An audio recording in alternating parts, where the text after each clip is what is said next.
हाँ तो नमस्कार जी, कैसे हैं आप लोग। आशा करते हैं कि आप लोग मस्त होंगे। आज हम लोग पढ़ने वाले हैं केमिस्ट्री का डे नंबर 3, क्योंकि हमने पार्ट 1 पार्ट 2 पार्ट तक देख लिया। आज हम लोग का पार्ट 3 यानी डे 3 भी पार्ट 3 कर सकते हैं, ठीक है। क्योंकि हमने पार्ट 1 में आपको केमिस्ट्री के जितने भी क्वेश्चन था उसको बताए हैं। अब पार्ट 2 में भी हम क्वेश्चन बताने जा रहे हैं। पार्ट 3 में भी हम आपको क्या करना है, क्वेश्चन जो एग्जाम में पूछा जाता है उसी क्वेश्चन को हम लोग देखने वाले हैं। अगर आप चाहते हैं कि केमिस्ट्री हमारे लिए बहुत आसान हो जाए, बहुत आसान हो जाए, इस वीडियो का आप अंत जरूर देखिएगा। इसको देखने के बाद आपके मन में जो भी डाउट है इस टॉपिक को लेकर आज के बाद नहीं रहेगा, क्योंकि हमने इस टॉपिक में एकदम सरल एकदम आसान भाषा में आपको समझाने का प्रयास करेंगे। चलिए हम लोग शुरू करते हैं। आज हम लोग का है पहला क्वेश्चन, रेडॉक्स अभिक्रिया किसे कहते हैं। क्या है कि रेडॉक्स अभिक्रिया किसे कहते हैं। देखिए, ऐसे रासायनिक अभिक्रिया जिसमें उपचयन और अपचयन दोनों साथ साथ हो। ऐसी रासायनिक अभिक्रिया जिसमें उपचयन और अपचयन दोनों साथ साथ होती है उसे हम लोग क्या कहते हैं, उसे हम लोग रेडॉक्स अभिक्रिया कहते हैं। तो लिखेंगे इसका परिभाषा, वैसी रासायनिक अभिक्रिया, वैसी रासायनिक वैसी रासायनिक अभिक्रिया वैसी रासायनिक अभिक्रिया जिसमें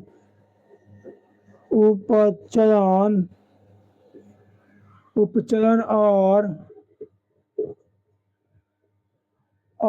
अपचयन दोनों साथ साथ हो। देखिए रेडॉक्स वैसी रासायनिक अभिक्रिया जिसमें उपचयन और अपचयन दोनों साथ साथ हो उसे हम लोग क्या कहते हैं, उसे हम लोग कहते हैं रेडॉक्स अभिक्रिया। रेडॉक्स अभिक्रिया किसे कहते हैं, वैसी रासायनिक अभिक्रिया जिसमें उपचयन और अपचयन दोनों साथ साथ हो उसे हम लोग क्या कहते हैं, रेडॉक्स अभिक्रिया कहते हैं। इसका एग्जांपल आप लोग देख लीजिए, CuO प्लस में H2, क्या बनेगा, Cu प्लस में H2O। इसी को हम लोग क्या कहेंगे, रेडॉक्स अभिक्रिया कहते हैं। वैसी रासायनिक अभिक्रिया जिसमें उपचयन और अपचयन दोनों साथ साथ हो उसे हम लोग क्या कहते हैं, उसे हम लोग रेडॉक्स अभिक्रिया कहते हैं। क्या कहते हैं, रेडॉक्स अभिक्रिया कहते हैं। जैसे एग्जांपल CuO प्लस में H2 से क्या बनेगा, Cu प्लस में H2O। इसी को हम लोग क्या कहेंगे, तो रेडॉक्स अभिक्रिया कहते हैं। इसके आगे हम देखेंगे क्वेश्चन अगला, उदासीनीकरण उदासीनीकरण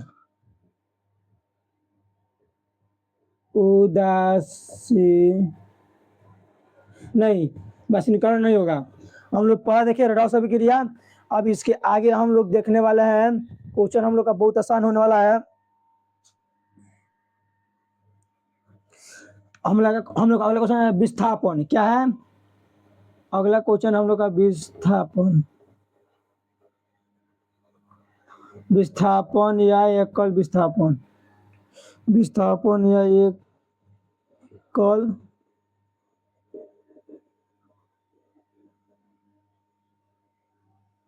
एकल विस्थापन। देखिए हम लोग क्या है, विस्थापन एकल विस्थापन। तो विस्थापन एकल विस्थापन किसे कहते हैं, हम देखेंगे वैसी रासायनिक अभिक्रिया। देखिए वैसी रासायनिक अभिक्रिया जिसमें अधिक क्रियाशील तत्व कम क्रियाशील तत्वों को उनकी यौगिक से हटाया जाता है उसे विस्थापन एकल विस्थापन या प्रति विस्थापन अभिक्रिया कहते हैं। ठीक है, देखेंगे वैसी रासायनिक अभिक्रिया वैसी रासायनिक अभिक्रिया वैसी रासायनिक अभिक्रिया वैसी रासायनिक अभिक्रिया जिसमें वैसी रासायनिक अभिक्रिया जिसमें अधिक वैसी रासायनिक अभिक्रिया जिसमें अधिक क्रियाशील वैसी रासायनिक अभिक्रिया जिसमें अधिक क्रियाशील तत्व कम क्रियाशील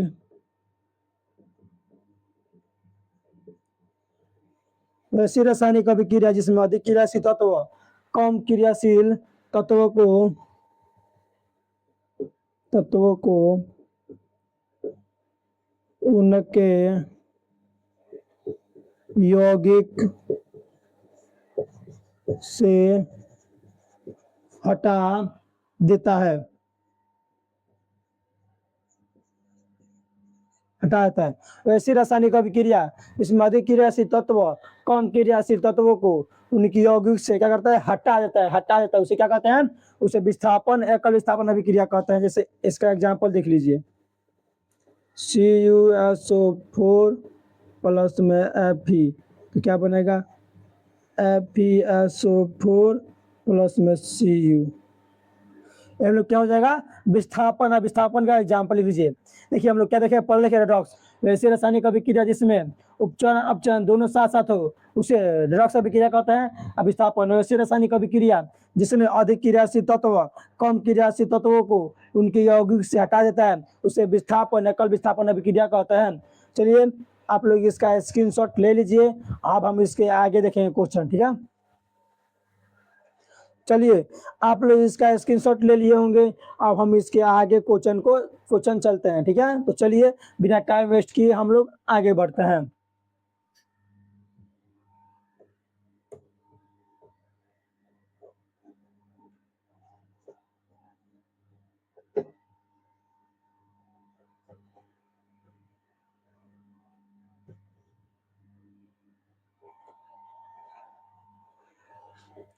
हम लोग का 2 नंबर हो गया था, हम लोग का 3 नंबर है द्विब विस्थापन।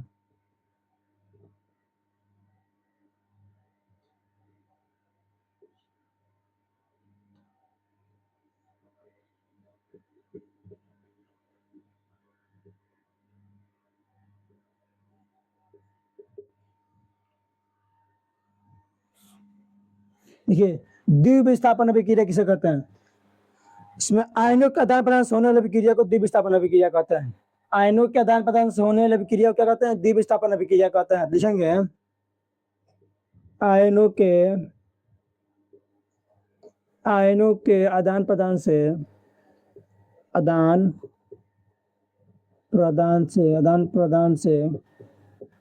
आयनों के आदान प्रदान से होने वाले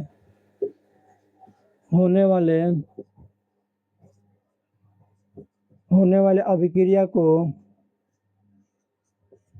आयनों के आदान प्रदान से होने वाले अभिक्रिया को द्विब विस्थापन अभिक्रिया कहते हैं। द्विब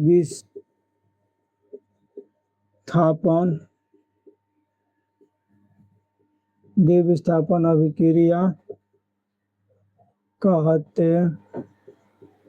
हैं। इसका आप लोग एग्जाम्पल लिख लीजिए। द्विब विस्थापन अभिक्रिया कहते हैं, इसका एग्जाम्पल आप लिख लीजिए। AgNO3 प्लस में NaCl के बनेगा AgCl प्लस में NaNO3। देखिए द्विब विस्थापन आयनों के आदान प्रदान से होने वाले अभिक्रिया को द्विब विस्थापन अभिक्रिया कहता है। आयनिक आदान प्रदान, इसमें क्या करेगा, इसमें आयन अपना आयन दोनों क्या करेगा, बदला बदली करेगा, उसी को हम लोग क्या कहते हैं, तो उसे द्विब विस्थापन अभिक्रिया कहते हैं। द्विब विस्थापन अभिक्रिया किसे कहते हैं, आयनिक के आदान प्रदान से होने वाली अभिक्रिया को द्विब विस्थापन अभिक्रिया कहते हैं। आयनों के आदान प्रदान से होने वाली अभिक्रिया को द्विब विस्थापन अभिक्रिया कहते हैं। द्विब विस्थापन अभिक्रिया कहते हैं। इसमें AgNO3 NaCl, तो AgCl प्लस NaNO3 बनेगा, ठीक है। आयनों के आदान प्रदान से होने वाले अभिक्रिया को द्विब विस्थापन अभिक्रिया कहते हैं। क्या कहते हैं, आयनों के आदान प्रदान से होने वाले अभिक्रिया को द्विब विस्थापन अभिक्रिया कहते हैं। चलिए अब हम लोग इसके आगे देखते हैं। अगला है हम लोग का उदासीनीकरण।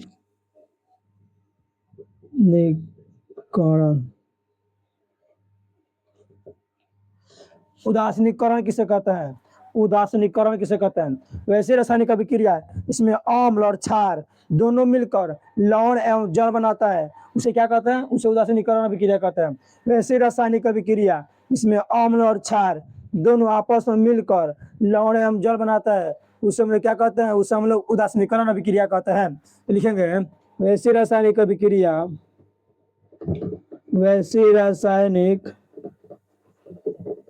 वैसी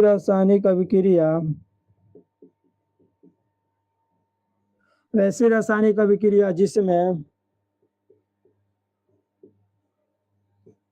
अम्ल और क्षार आपस में मिलकर लवण एवं जल बनाते हैं। वैसे रासायनिक अभिक्रिया इसमें अम्ल और क्षार आपस में मिलकर लवण एवं जल बनाते हैं, उसे हम लोग क्या कहते हैं? उसे हम लोग उदासीनीकरण अभिक्रिया कहते हैं। वैसे रासायनिक अभिक्रिया इसमें अम्ल और क्षार आपस में मिलकर लवण एवं जल बनाते हैं, उसे हम लोग क्या कहते हैं? उसे हम लोग उदासीनीकरण अभिक्रिया कहते हैं। जिसका एग्जाम्पल देख लीजिए आप लोग। HCl प्लस में NaOH बनेगा NaCl प्लस में H2O। देखिए वैसे रासायनिक अभिक्रिया इसमें अम्ल और क्षार दोनों आपस में मिलकर, ये हम लोग का अम्ल है, ये हम लोग का क्षार है, दोनों आपस में क्या है? मिलकर लवण या जल या लवण और जल बनाता है, उसे हम लोग क्या कहते हैं? उसे उदासीनीकरण अभिक्रिया कहते हैं। वैसे रासायनिक अभिक्रिया इसमें अम्ल और क्षार आपस में मिलकर लवण एवं जल बनाते हैं, उसे हम लोग क्या कहते हैं? उसे हम लोग उदासीनीकरण अभिक्रिया कहते हैं। चलिए आप लोग इसका स्क्रीनशॉट ले लीजिए। चलिए आप लोग इसका स्क्रीनशॉट ले लिए होंगे। अब हम इसके आगे चलते हैं।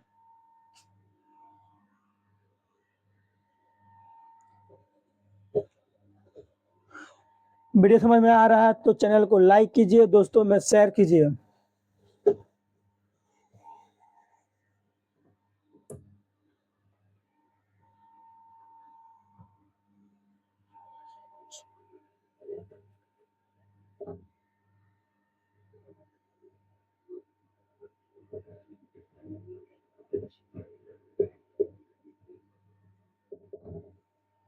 अवक्षेपण किसे कहते हैं? वैसे रासायनिक अभिक्रिया इसमें अवक्षेप बनता हो, वैसे रासायनिक अभिक्रिया इसमें अवक्षेप बनता है, उसे क्या कहते हैं? अवक्षेपण अभिक्रिया कहते हैं।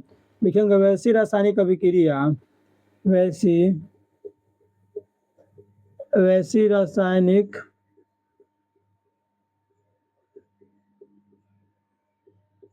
वैसी रासायनिक अभिक्रिया जिसमें